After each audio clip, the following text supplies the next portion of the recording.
Without objection. Thank you, Madam Speaker. This has been a historic week in many ways, and we have significant disagreements Without objection. in this House. Thank you, Madam Speaker.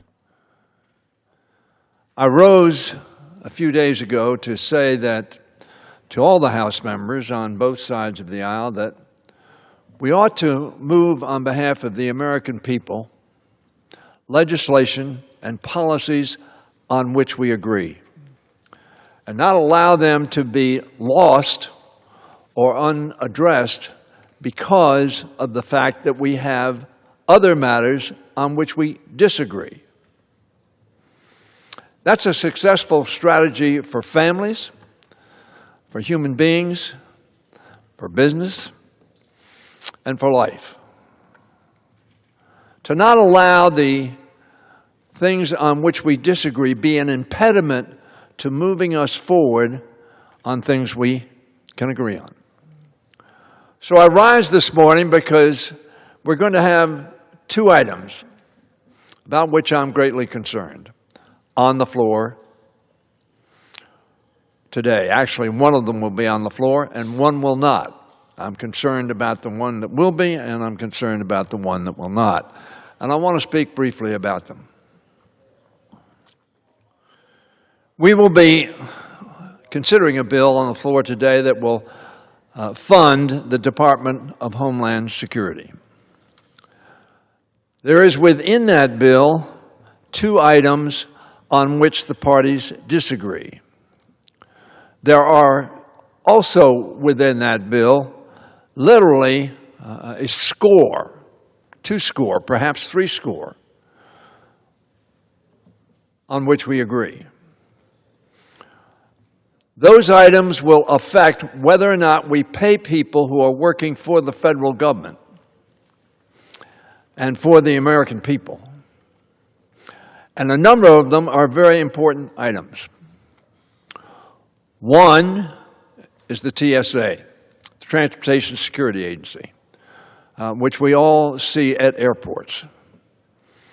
As far as I can tell, everybody in this House, all 435, believe they ought to be paid. We will have on the seas surrounding our country and perhaps in other places, the Coast Guard, patrolling for the sanctity of our borders, for the safety of our mariners, and for the safety both of commercial and non-commercial vessels.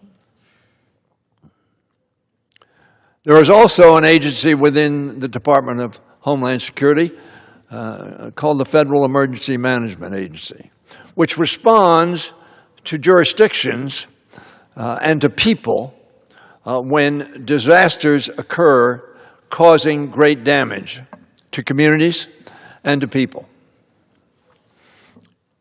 As far as I can tell, everybody is for funding that agency.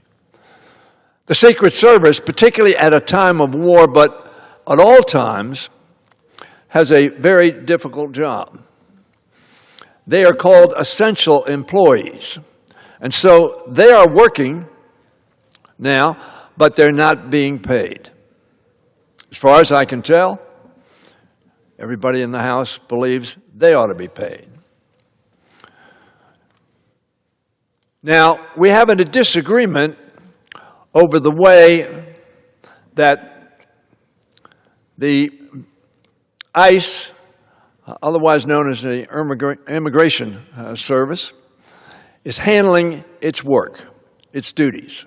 Some of us believe that they are doing things that are outside the boundary of the Constitution, the laws of our country and our states, and the norms of police activity. It is a significant, important difference of opinion that ought to be argued, that ought to be resolved, and we resolve things through a vote on this floor.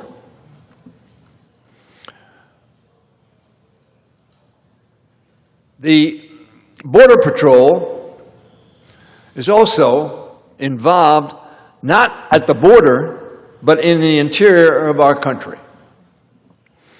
That is not usual, and it has resulted, in the opinion of some of us, from the taking of American lives inconsistent with the safety of American citizens and inconsistent with the norms of police work in America, in our counties and in our cities and in our states. The gentleman's time has expired. So I hope, in conclusion, that we will vote on a motion to recommit, which funds all of the federal employees in question and represents honestly to the American people that the Customs Agency and ICE are already funded and were funded at the beginning of this year. Madam Speaker, I thank you for the additional seconds and yield back the balance of my time. The chair recognizes the gentleman from Kansas, Mr. Mann, for 5 minutes. Thank you, Madam Speaker. Madam Speaker, farmers, ranchers, and agriculture producers are the backbone of this country. They wake up before the sun, work long after it sets, and take on risk every single day to feed, fuel, and clothe the world. Yet too often in Washington, we ask them to do that work without the certainty and stability that they deserve. The last fully enacted Farm Bill was passed in 2018. That might not seem like long ago in Washington, but in agriculture, 6 years is a lifetime. Input costs and inflation surged under the mismanagement of the last administration. Markets are more volatile, and global competition has only intensified. Our farmers do not need more uncertainty. They need predictability. They need policies that allow them to invest, plan, and efficiently keep their farms and ranches in their families. That is why it is so critical that we pass what I call the Farm Bill 1.0 last year. Through the Working Families Tax Cuts, Republicans' majorities in Congress delivered the most significant investment in American agriculture in decades. We strengthened the farm safety net. We modernized crop insurance. We expanded access to commodity programs. We made historic investments in conservation, research, trade, and rural development. And we delivered real tax relief to family farms and ranchers that operate on razor-thin margins. Those policies lowered the cost of doing business, strengthened risk management tools, and gave producers more confidence to keep working in the face of uncertainty. From cattle ranchers to ag lenders, Americans in agriculture truly needed those policies. In short, it helped farmers weather economic pressure after 4 years of sky-high inflation that increased input costs by more than 36% under President Biden. But the job is not finished. Farm Bill 2.0 is about continuing what we started last summer. It's about taking that running start and delivering a fiscally responsible 5-year farm bill that works for agriculture producers in the real world. The Farm, Food, and National Security Act of 2026 does exactly that.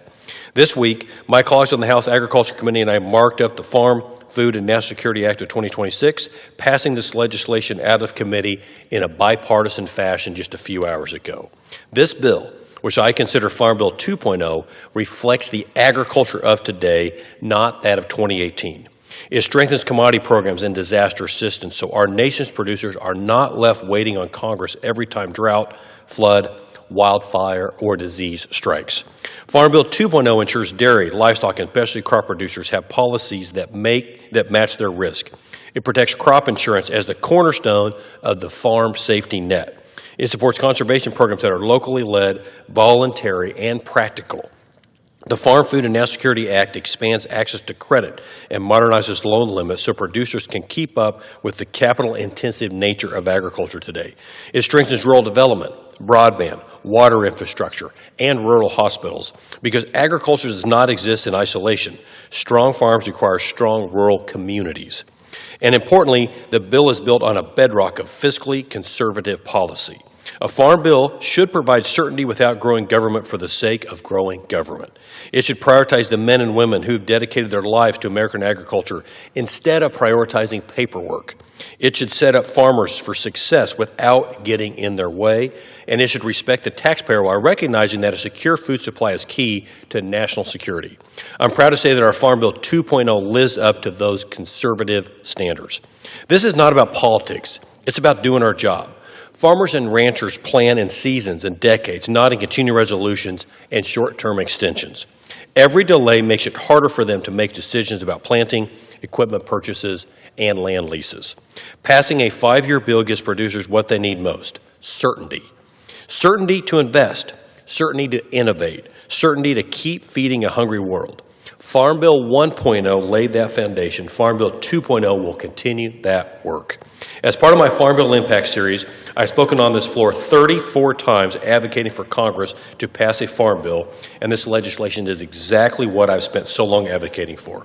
The farm bill that builds on the agriculture wins we passed last year, and most importantly, the farm bill that our farmers and ranchers are depending on. I call on the rest of my colleagues to recognize our bipartisan hard work and pass this legislation for the good of our farmers, our food supply, and our national security. Because when farmers succeed, America succeeds. Thank you, Madam Speaker. With that, I yield back. The gentleman yields. The chair recognizes the gentleman from New York, Mr. Kennedy, for 5 minutes.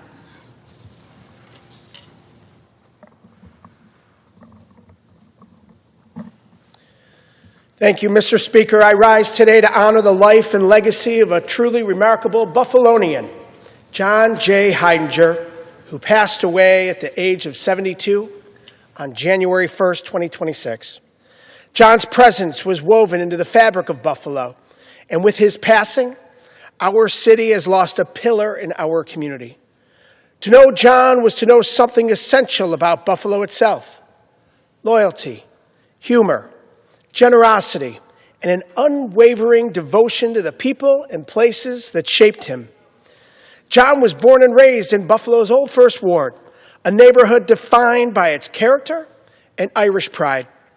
And John carried that with him every day of his life. He was one of 8 children raised by Jack and Elizabeth Heinger in a small apartment near O'Connell Avenue, where love, faith, and hard work were not just values, they were a way of life. That foundation shaped the course of John's story. John deeply believed in the power of organized labor, in the fairness, stability, and respect unions provide to working families. That conviction led him to dedicate more than 40 years of his life as an usher and ticket taker, where he stood shoulder to shoulder with his fellow union members and ultimately went on to serve as president of Local 235, which would later become SEIU Local 200 United. As president, John negotiated fair contracts, defended livelihoods, and helped ensure that generations of workers in Western New York, including me and my family, could make a better life for themselves and their loved ones. But if you grew up in Buffalo, chances are you knew John in another way too. In the early years of his career, John served as equipment manager for the Buffalo Sabres. He loved the team, the travel, the stories, the joy of being part of something larger than himself.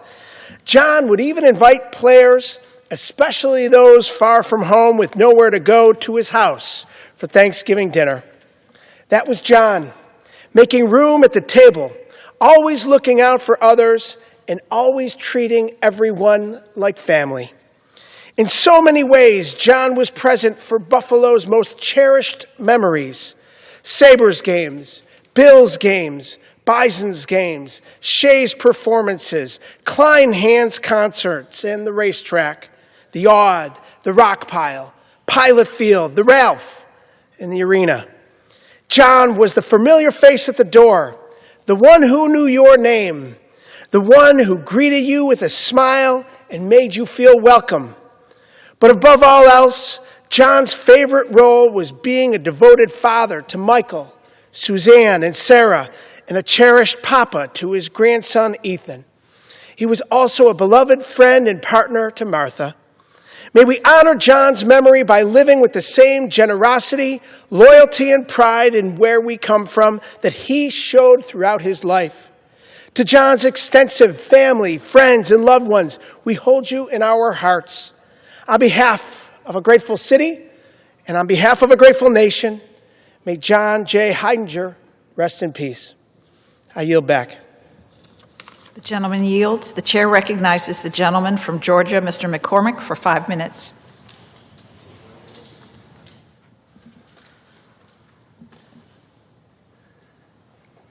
Madam Speaker, I rise today to discuss legislation that is near and dear to me.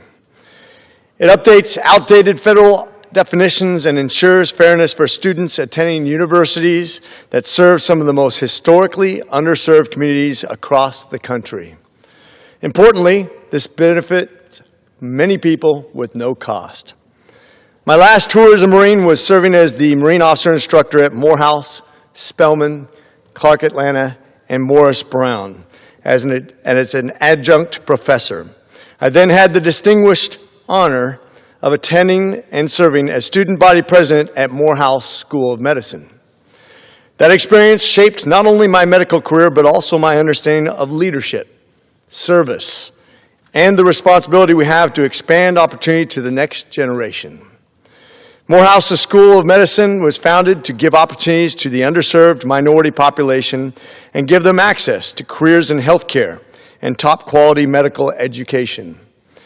Its mission is clear: to serve the underserved. Yet for far too long, federal policy has failed to keep pace with that mission. This mission that harkens back to the core principles for the foundation of the Republican Party itself is a vital promise that we should always strive to uphold. Outdated definitions and statute have limited students at institutions like Morehouse to the resources and support they rightfully deserve. My bill has one small step to help correct that. It modernizes federal language so that historically black colleges and universities and other historically underserved institutions are treated fairly and equitably under the law that we intend. It ensures that students training to serve in rural communities, urban neighborhoods, and medically fragile populations are not disadvantaged by bureaucratic technicality written decades ago. As a graduate of Morehouse, I have seen the extraordinary talent and commitment of students who are determined to make a difference. They deserve policies that recognize their value and support their success. Morehouse's legacy is incredible. I had the privilege of learning from Dr. David Satcher, the former Surgeon General of the United States and a towering figure in public health. His leadership set a standard of excellence and service that continues to guide my work today. The broader Morehouse community has helped shape our nation through leaders like Dr. Martin Luther King Jr., whose moral clarity transformed America, and Jay Johnson, who served as Secretary of Homeland Security, Edwin Moses, an Olympic gold medalist who exemplified discipline and determination, Samuel L. Jackson, whose artistic achievements are recognized worldwide, and Admiral Alvin Halsey, who had a long and distinguished military career. These individuals reflect a tradition of excellence, resilience, and service. The students walking the halls today. These individuals reflect a tradition of excellence, resilience, and service. The students walking the halls today carry that same potential. This legislation is about ensuring that federal policy aligns with the legacy that we are trying to establish. This is about opportunity, and it's about strengthening the pipeline of leaders, physicians, scientists, and public servants our country so urgently needs. I urge my colleagues to support this bill and stand with students at historically underserved institutions in order to make sure every institution who meets the criteria is included in the growing and vital HBCU network of universities that are working every day to serve America's communities. Thank you, Madam Speaker, and I yield the remainder of my time. The gentleman yields. The chair recognizes the gentleman from California, Mr. Liccardo, for 5 minutes.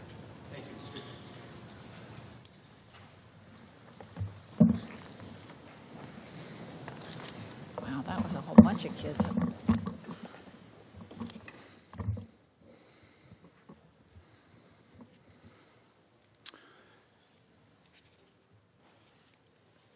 Speaker, I rise today to honor the life and legacy of a great and a very good man, Mr. Lon Norman II of Montecito, California, a beloved businessman, philanthropist, and community leader. Lon passed away in December of 2025 at the age of 91. Born and bred in San Jose, Lon graduated from Bellarmine College Prep and earned a business degree from Santa Clara University, and then proudly served our country as a first lieutenant in the U.S. Army. He married his high school sweetheart, Peggy, and together they shared 70 years of marriage and raised a large, loving family.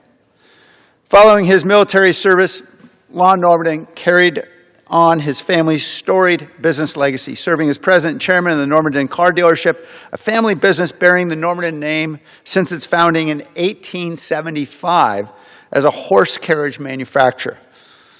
Under the leadership of Lon and his kids, the dealership continued through its fifth and sixth generations, a rare achievement in America that reflects the deep bond that the Normanton family had with the community. Over more than 60 years in the auto industry, Lon earned national recognition, led dealer efforts to rebuild Chrysler alongside CEO Lee Iacocca back in the 1980s. Lon became a finalist for the National Time Dealer of the Year Award and helped lead his industry as a chairman of Chrysler's National Dealer Council and as president of Chrysler's California Advertising Association.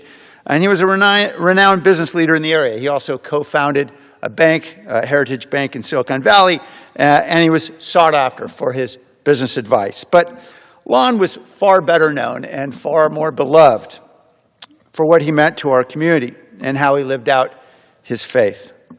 He supported many in need with a particular passion for the education of children from struggling families.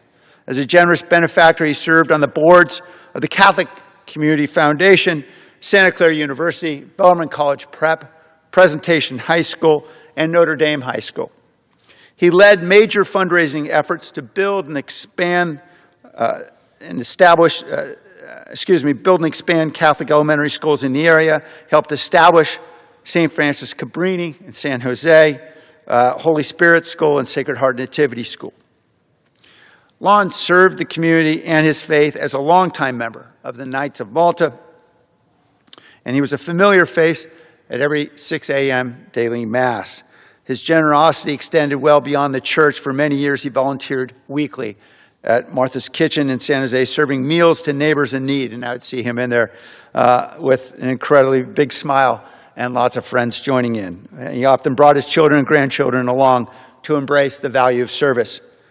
Above all his accomplishments, I remember Lon for his kindness and his unwavering instinct for helping others and his deep devotion to his family. Lon treated everyone with respect, offered a ready smile or laugh, and sought to help anyone in need. And many came to him and to Peggy seeking help. His 6 kids went on to become great community builders in their own right. Mark, Karen, David, Lisa, Diane, and Paul. In my own youth, Lon provided me with a wonderful role model of Christian selflessness, leadership, and service. As I eventually learned, I wasn't alone in making Lon my role model. Many of my friends in the Normanton orbit felt the same way. Mr. Speaker, I ask my colleagues to join me in celebrating the life of Lon Normanton and extending our very deepest condolences to his beloved wife, Peggy, their 6 children and spouses, 14 grandchildren, and 11 great-grandchildren. Family was the great joy and foundation of Lon's life. We honor Lon Normanton's legacy of faith, family, and service, and express gratitude for the example he set. May he rest in peace. I yield my time. The gentleman yields. The chair recognizes the gentleman from Pennsylvania, Mr. Thompson, for 5 minutes.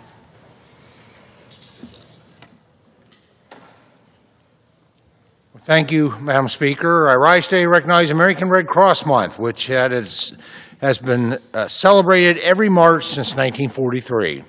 The American Red Cross was founded by Clara Barton in 1881 with the noble mission of serving people in need.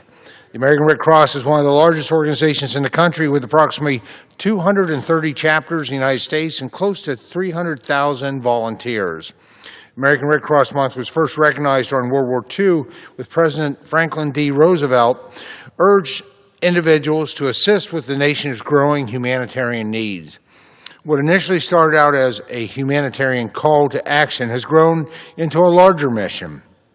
Now communities across the country come together to help those in need.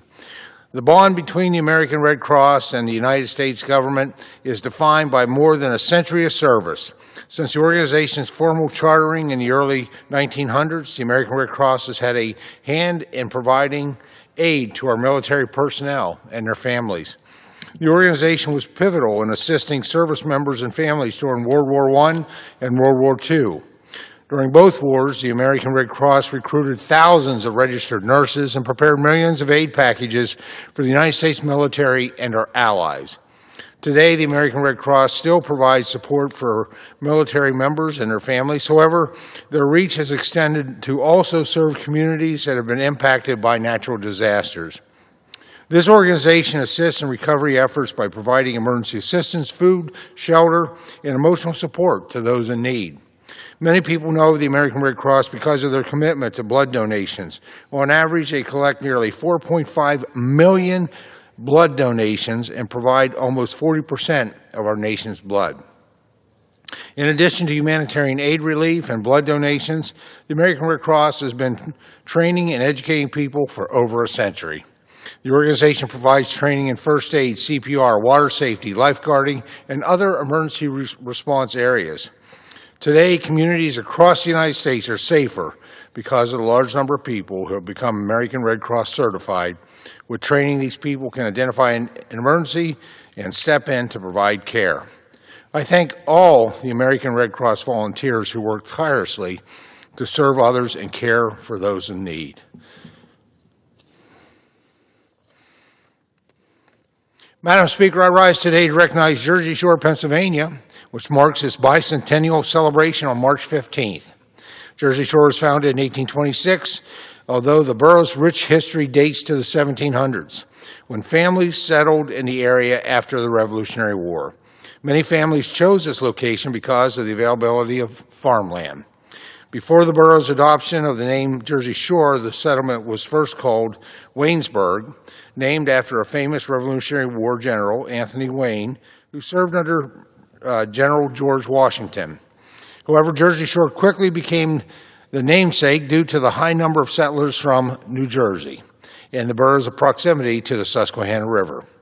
Established along the banks of the Susquehanna and near numerous state parks, Jersey Shore, also known as the gateway to the Pine Creek Valley, offers visitors the chance to hike, bike, fish, and kayak.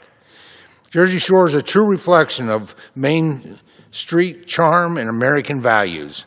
It is an area many people from the Commonwealth are proud to call home. Congratulations to the Jersey Shore Borough on this momentum milestone. Madam Speaker, I want to take the opportunity to thank the members and the staff of the House Agriculture Committee. Early this morning, we finished up 20 hours of marking up and ultimately passing the Farm Food and National Security Act of 2026. A strong bipartisan bill passed 2-1 out of committee. I appreciate all the members on the committee who contributed and helped to refine this bill, and we look forward to bringing this legislation that really serves America's #1 industry, agriculture, and all those farm families and ranch families and the communities of rural America. I look forward to getting this to the floor and ultimately to the President's desk. With that, Madam Speaker, I yield back the balance of my time. The gentleman yields. The chair recognizes the gentleman from New York, Mr. Latimer, for 5 minutes. Thank you, Madam Speaker.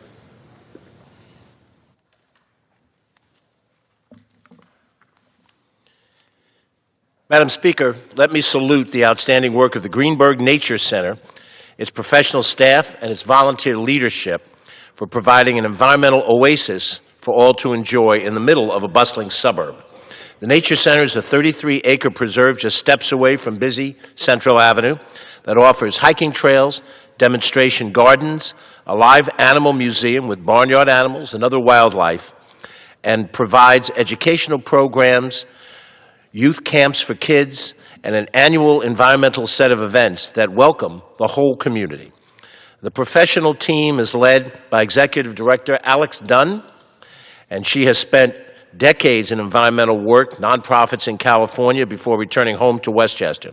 She is aided by Mary Beth Cagney, Chloe DiGianni, Rosa Van Zant, Elizabeth Mulder, Greg Wegler, Andrew Michalski, and many others. The Board of Directors provides volunteer and community-based support and direction, led by President Dolia Fleck and other leaders, Jackie Pfeffer, Melissa Jones, Naomi Haber, Jim Bland, and former town councilwoman Diana Juttner. From the floor of the House of Representatives, we salute the team of the Greenberg Nature Center for its constant advancement of this valued community asset.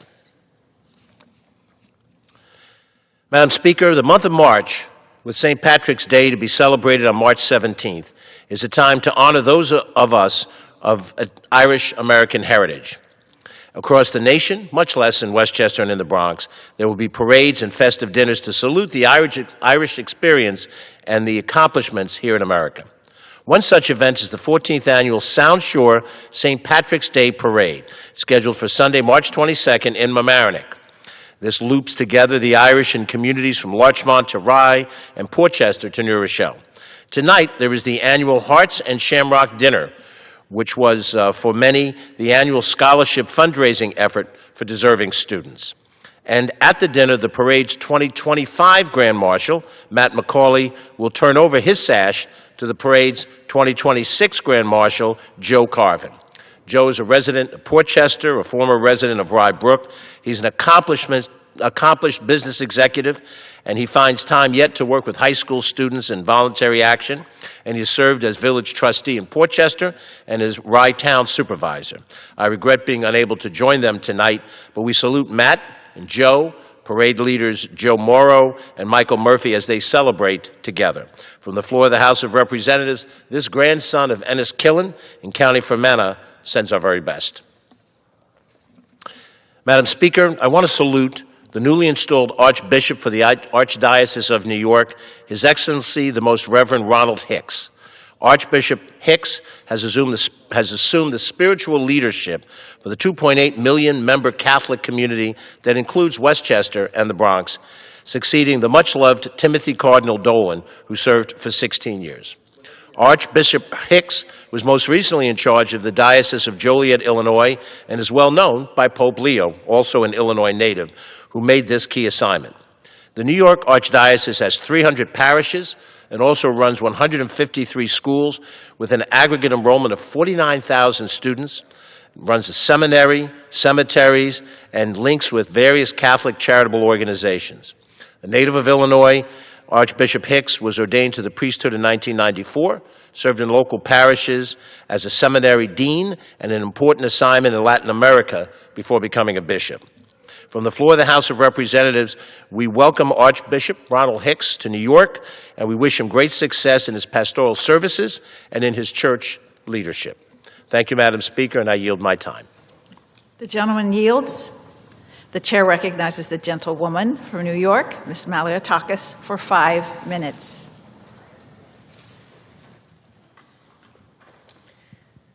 Thank you, Madam Speaker. Thank you, colleagues.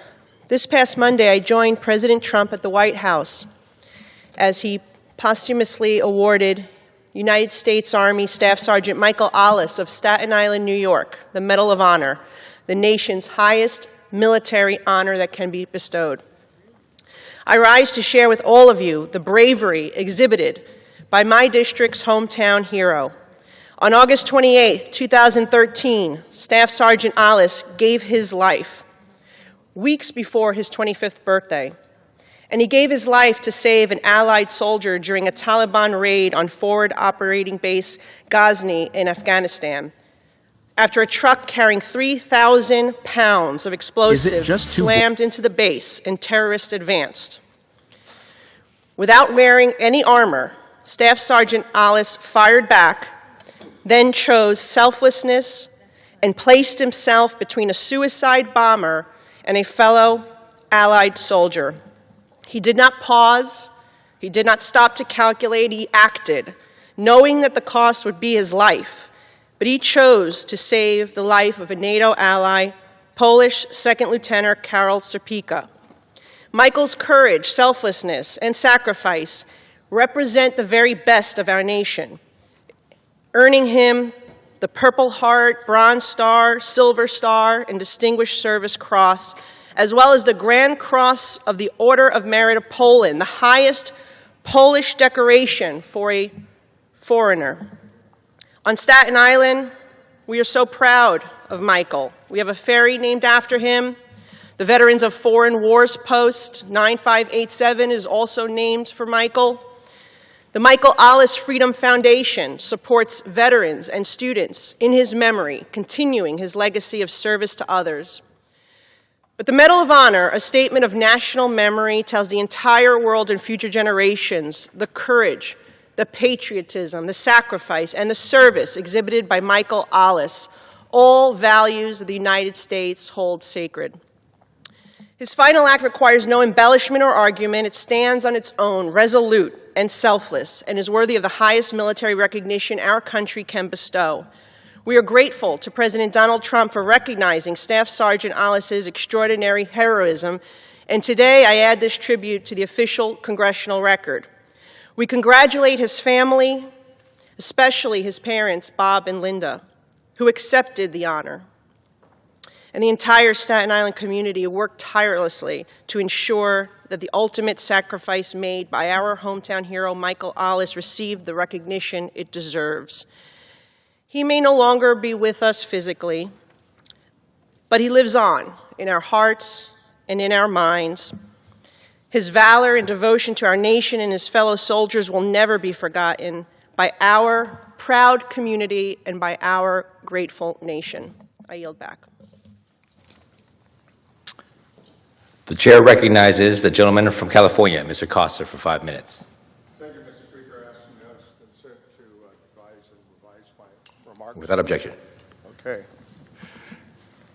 Thank you, Mr. Speaker. Before I make my comments on a very important issue facing our country, let us all pause for a moment to recognize those 6 Americans who have lost their lives this week and their families, realizing that they've given their all. God bless them, and our thoughts and prayers are with their loved ones. Mr. Speaker, today I rise to talk about something that touches every family as well, and every community, and that's hunger. Food, I always say in the House Ag Committee, of which I am a member, is a national security issue. Food is a national security issue. Yet too often we fail to treat it that way.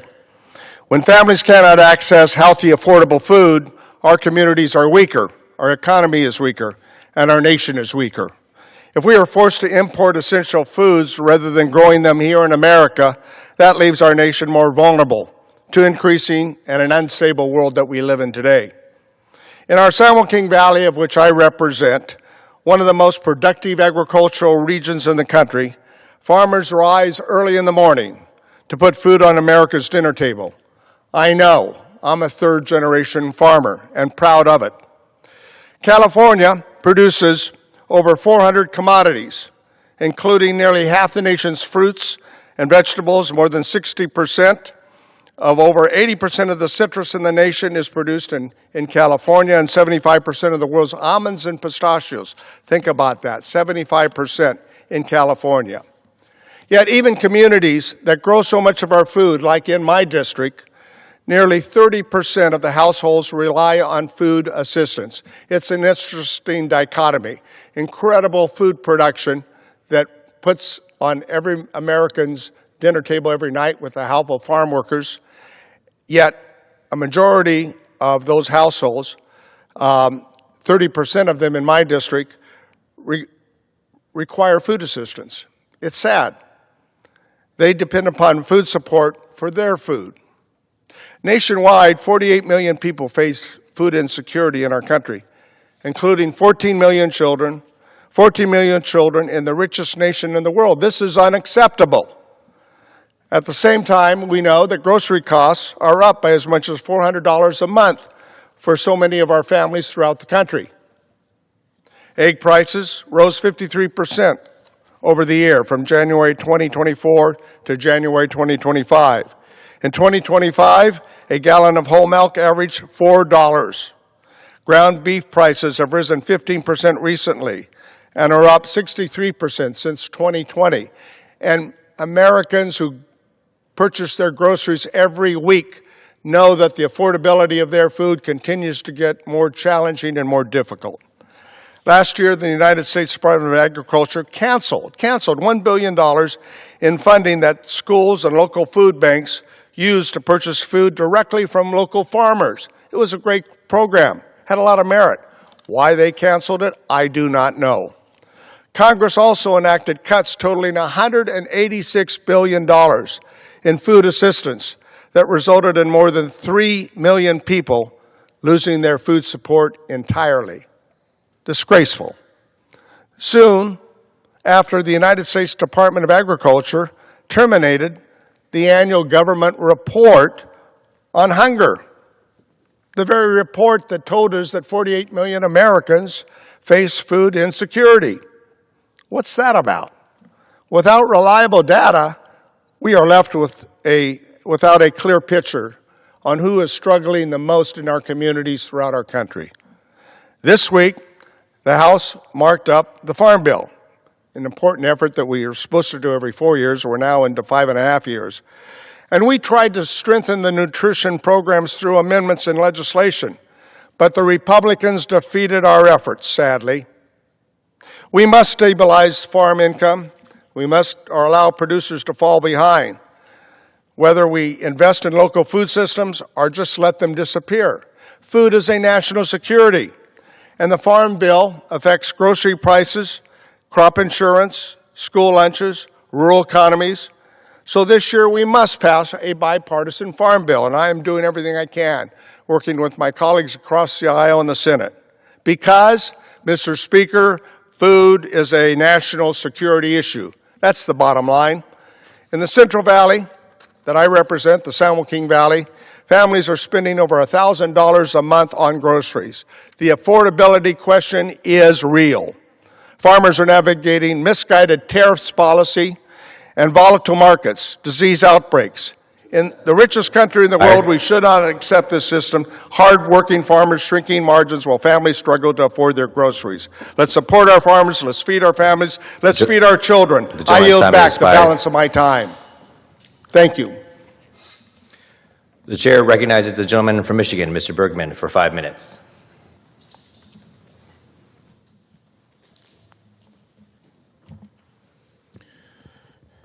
Mr. Speaker, I rise today with a heavy heart to honor the life and legacy of a truly remarkable man. My cousin, my friend, and true pillar of his community, Robert Bob Vakan. Bob passed away on February 15th at the age of 83, leaving behind a legacy defined by service to his family, his students, and the community he loved so deeply. You know, life and tomorrow are never guaranteed. Little did any of us realize that when I met with Steve, his son, Steve's wife Lee, and their granddaughter Charlie about 10 days ago to think about the planning of the Bob's Memorial Service, that today I would be extending condolences to Steve and Charlie on the passing of their mother Lee unexpectedly last Sunday. Again, life and tomorrow are never guaranteed. The only thing that is guaranteed is God's love and God's forgiveness. Born in Highland Park, Michigan, and raised in Ironwood, Bob devoted his life to learning and to helping others succeed. After earning his bachelor's degree from Northland College and a master's in education from Northern Michigan University, he moved to Houghton, Michigan in 1967. For the next 35 years, he taught U.S. history and government at Houghton High School, shaping the minds and the character of generations of young people. To many of his students, he was simply Mr. B, but to the community, he was much more than a teacher. Bob was a mentor, a coach, and someone who believed deeply in investing in young people. He coached basketball and golf, and even after his coaching days ended, he stayed involved in athletics as a referee, bringing fairness, enthusiasm, and integrity to every game he worked. He was that kind of referee on the basketball court who celebrated the players of both teams on a shot well played, and sometimes would chastise them a little bit for them being on the outside the edges of the rules. In fact, he told me a story one time. He said to his class, it was the beginning of November, and he said, you know, November 15th here in northern Michigan is not a holiday. Just because it's the opening of deer season doesn't mean you get a day off of school. However, if a few days after the 15th, if there's some fresh venison on my desk, your grades won't suffer. That was the kind of guy Bob was when it came to engaging his students and celebrating life as it was meant to be for these young high schoolers. Bob believed that service to community didn't stop at the classroom door. In 1990, he stepped into public service, first on the Houghton Planning Commission and later on the City Council. In 2008, he was elected mayor of Houghton, a position he held with pride and dedication for more than a decade. Those who worked with him often described Bob as the kind of leader who brought people together. He led with kindness, wisdom, and an optimism that made others believe in the future of their town. He was the kind of person who knew everyone, encouraged everyone, and celebrated every success, big or small. But to our family, Bob was something even more important. He was a steady presence, someone who cared deeply about the people around him. He faced life's hardships with strength and grace, carrying forward with the same generosity of spirit that defined him. Bob loved his family, and one of his greatest joys was being a grandfather. He took pride in watching that next generation grow, just as he had taken pride in helping the generations of students find their way. And as his granddaughter Charlie heads off to Miami of Ohio this fall, I know she's going to take the memories of her grandpa with her and celebrate that every day. Mr. Speaker, communities across this country are built by people like Bob Vakan, people who quietly dedicate their lives to others, teachers who inspire, coaches who mentor, local leaders who step forward not for recognition, but because they care deeply about the place that they call home. Bob embodied the very best of Michigan's Upper Peninsula: hard work, humility, kindness, and an unwavering commitment to community. His impact will live on in the countless students he taught, again, the athletes he coached, the city he helped lead, and the many people whose lives were better simply because they knew him. And whenever you hear the song, Sweet Caroline, you think about Bob humming that somewhere and leading the chorus. That was his song, and I'm sure he's still singing it up in heaven now. I will always be proud to call him my cousin and friend. May his memory be a blessing and an inspiration to all who knew him. Thank you, Mr. Speaker, and I yield back. The chair recognizes the gentleman from Florida, Mr. Frost, for 5 minutes. Thank you, Mr. Speaker. Today I rise to talk about the investigation and horrific crimes of Jeffrey Epstein. About a week ago, I attended President Clinton's deposition in New York last Friday. This deposition raised even more questions about President Trump's relationship with Jeffrey Epstein. Let me explain why. First off, of course, President Clinton said that President Trump flew on the plane.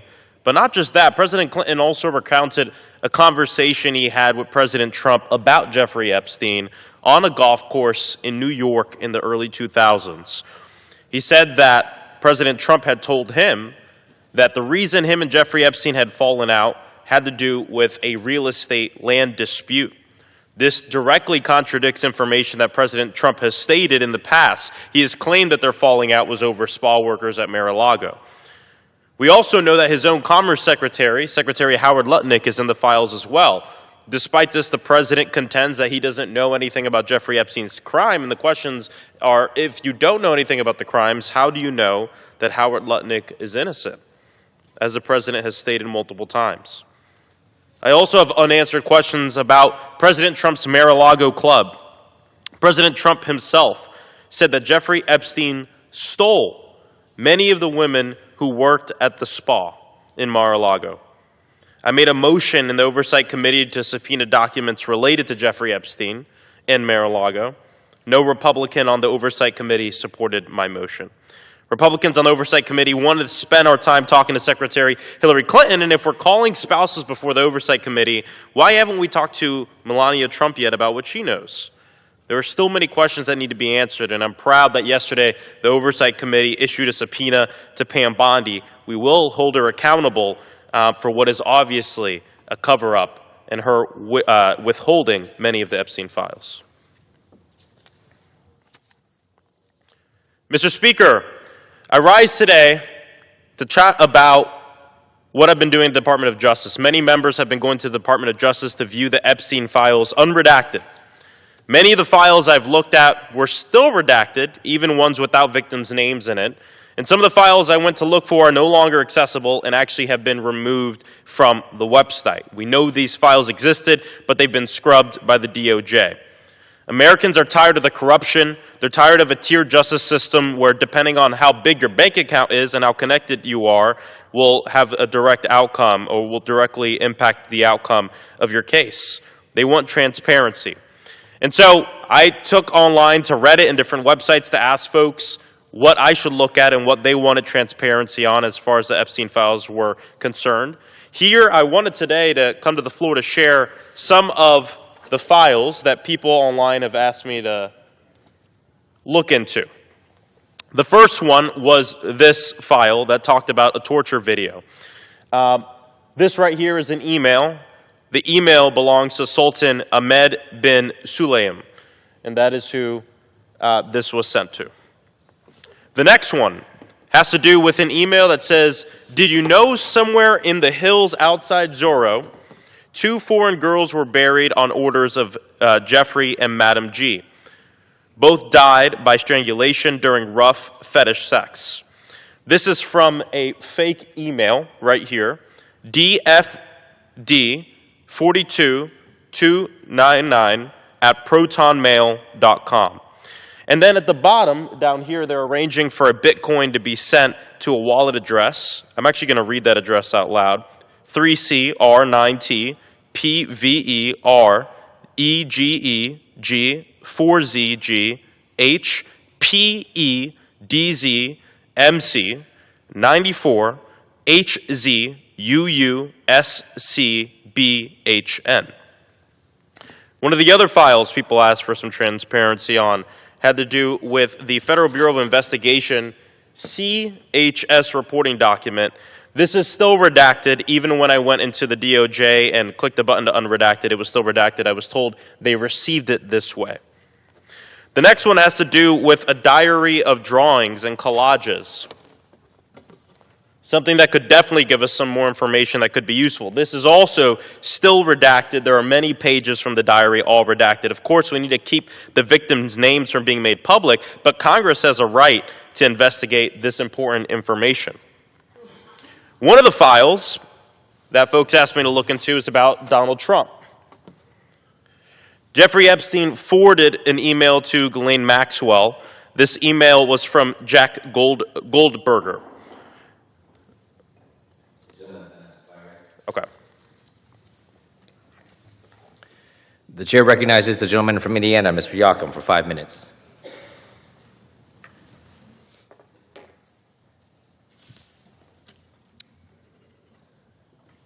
Mr. Speaker, yesterday we lost a giant.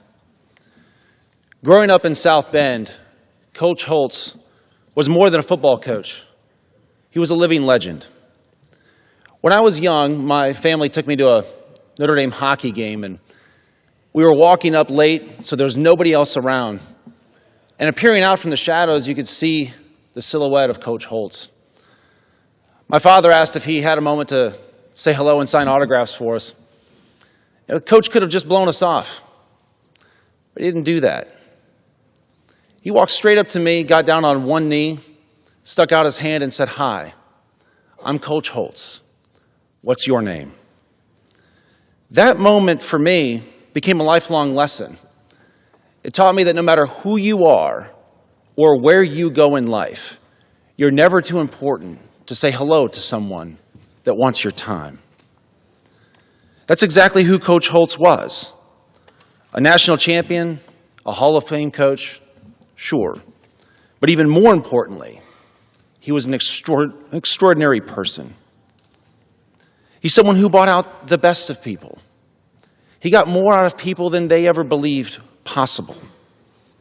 He inspired them to be the best that they could be, and he set a high standard of excellence that the people around him could only hope to achieve. Sally Ann and I lift up the Holtz family in our prayers. Thank you, Coach, for the memories. Thank you for your positive influence on the South Bend community and Notre Dame at large. Go Irish. Mr. Speaker, I yield back. The chair recognizes the gentlewoman from Ohio, Ms. Sykes, for 5 minutes. Thank you, Mr. Speaker. As we come off the observance of Black History Month, we are reminded of a story of courage, scholarship, and action that helped reshape how America understands its past. Black History Month began with the work of Carter G. Woodson, who believed that contributions of African Americans must be visible, taught, and celebrated. In 1926, he created Negro History Week to highlight Black achievement and make space in our nation's story for those who are often ignored.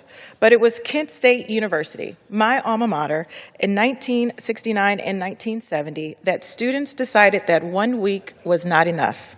Black students and educators argued that history this rich and important deserved at least a full month. Students from the Black United Students Organization proposed expanding the observance into what we now know as Black History Month. In February 1970, Kent State became the first campus to celebrate a month-long event, 6 years before it became a national observance. As someone who attended Kent State and studied in Oscar Ritchie Hall, I know firsthand the power of students demanding more truth, more justice, more inclusion. Their voices shaped one of many national movements, showing how change can start with those who are willing to speak up. Although February has ended, the lessons of Black History Month do not end with it. History shapes our identity as a nation, good, bad, and everything in between. When we know the struggles and triumphs of those who came before us, we understand our collective journey towards justice. Black history is American history, and leaving any part out makes our story incomplete. The close of Black History Month is not a conclusion. It is a continuation. It is a reminder to confront inequities in education, economic opportunity, healthcare, voting rights, and justice. True justice requires more than just recognition. It requires change. It requires action. Even as the calendar turns, the call remains the same. Lift every voice, celebrate achievements, confront injustice, and teach future generations a history in the need for diversity, equity, inclusion, and unity. As we reflect on Black History Month here on the House floor, I ask all of my colleagues to recommit to these principles, because when we expand the story of our history, we expand the promise of our future. Thank you, Mr. Speaker. I yield back.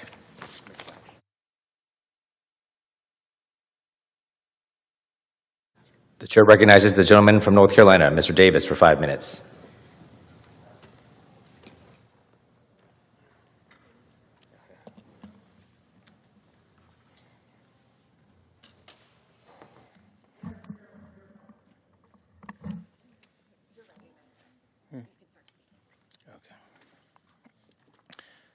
Mr. Speaker, the Greenville, North Carolina United States Army recruiters and those across the country, they're working hard to get the job done every single day. My son Justin has arrived now at Fort Benning, Georgia, to become an infantryman. He went from carrying our nation's flag to now answering the call to protect it. Inspired as a child and from his 4 years in JRTC with the Ram Battalion at Green Central High School in Snow Hill. I recall a few months back, he called me and he said he wanted to talk to me about something. And I said, "Son, what is it?" He said, "Dad, I want to join the Army." I said, "Well, son, you know I was in the Air Force, right?" And he said, yes, I do, Dad. He said, but I want to join the Army, and you're not changing my mind. I said, well, son, what is it that you want to do? He said, I want to be an infantryman. I said, son, you do understand the risk? And he said, yes, Dad, I understand the risk. And he went on to say something very moving and profound. He said, Dad, I listed my brothers as my beneficiaries. Later, he shared that after praying, he went in and took the oath of office with his Bible in his pocket. And by the way, I saw that Bible later. It was a camouflage Bible, but the words were the same. As his father, I said to him, son, I love you. Serve us well. And I found in me to say, hoo! Mr. Speaker, I pause to give a special shout out in recognition to Major Morales, Sergeant Penhallow, his JRTC instructors, to Sergeant Head, who was really instrumental in sharing with Justin about the Army, Sergeant Young, who reminded all of us that you don't just recruit soldiers, but you recruit families. As a member of the House Armed Services Committee, I must admit that I'm a proud father.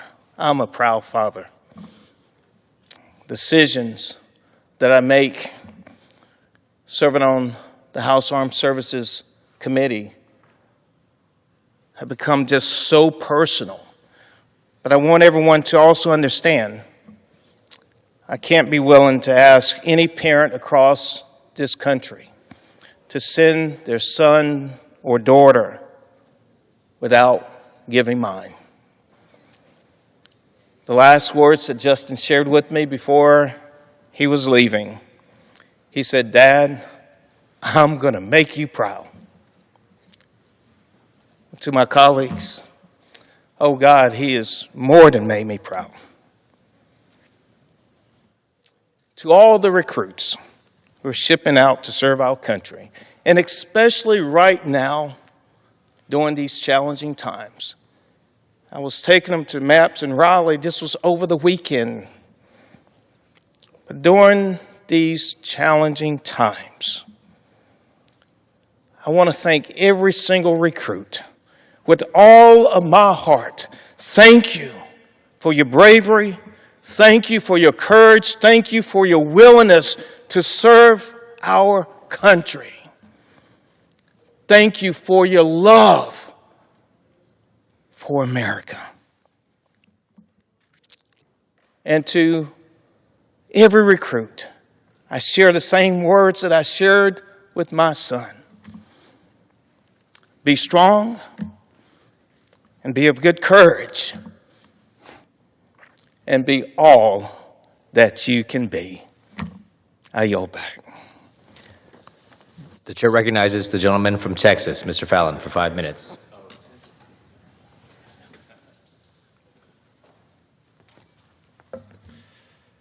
Thank you, Mr. Speaker. Yesterday, a legend was called home. Lou Holtz passed away, surrounded by his loving family, and I know Coach, if he had to choose, wouldn't have it any other way. Coach Lou Holtz will forever be a national treasure. He's a Hall of Fame coach, and he earned it. And he was born in modest means on January 6, 1937. His parents, Andrew and Anne Marie, raised him near a small mill town in West Virginia, right on the border in Liverpool, Ohio. Coach went on to play linebacker. I think he probably was 135 pounds soaking wet, but he was a linebacker at Kent State. And he used to joke about, when he would give some of his great speeches, that he graduated third in his class. Third from the bottom, not the top. And he went on, and when he's 34 years old, he was having a tough time in life, so he wrote down 107, and then it became 108 life goals. Some very lofty ones. One, I believe, was to appear on The Tonight Show with Johnny Carson. He wanted to be a head coach, he wanted to win a national championship, and many other goals. He achieved, if he didn't achieve all of them, he achieved nearly all of them. He became a head coach at William and Mary, then at North Carolina State, and then 1 year with the New York Jets when Joe Namath was there. That didn't go too well, so his calling was back in college, and he went to the University of Arkansas. He had wild success there, and then the University of Minnesota. And in his contract, he could leave for one school, and that school was the University of Notre Dame. And we won a national championship there in 1988, a very special time. Coach Holtz coached many great Americans. Byron Spruell, Pat Eilers, Rod West, Tony Rice, Derek Brown, Reggie Brooks, Ricky Waters, Jerome Bettis, Steve Berline, Andy Heck, Ron Meyer, James Dillard, Antoine Lark, and one of 1,500. I got the privilege I used to joke, I didn't necessarily play for Coach Holtz, I practiced for him. But Coach used to say you should have 4 things in life: something to do, someone to love, someone to believe in, and something to hope for. And I want to share with you all, he was in hospice, he passed away yesterday. But, you know, when you're in hospice, you know the end's coming.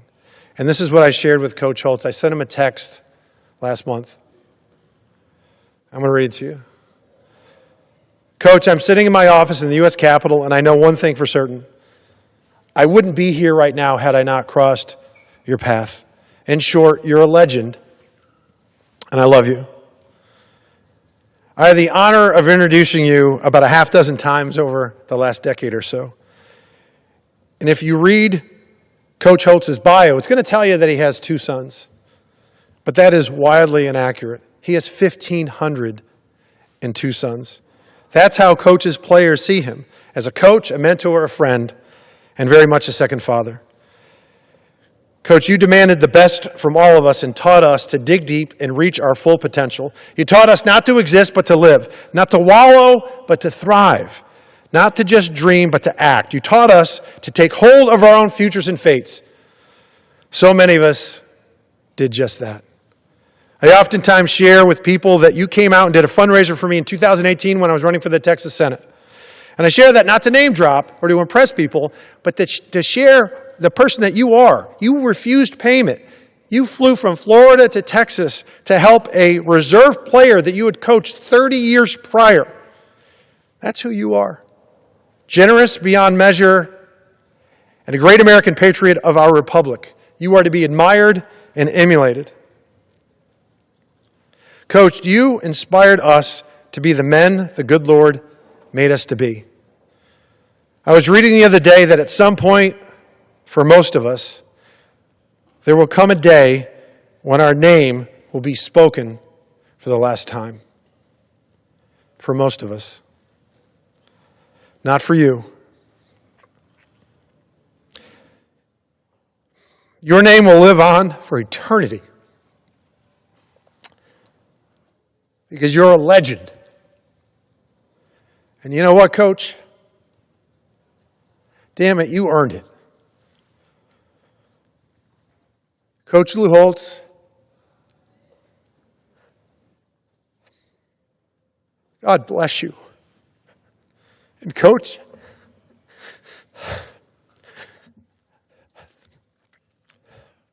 thank you.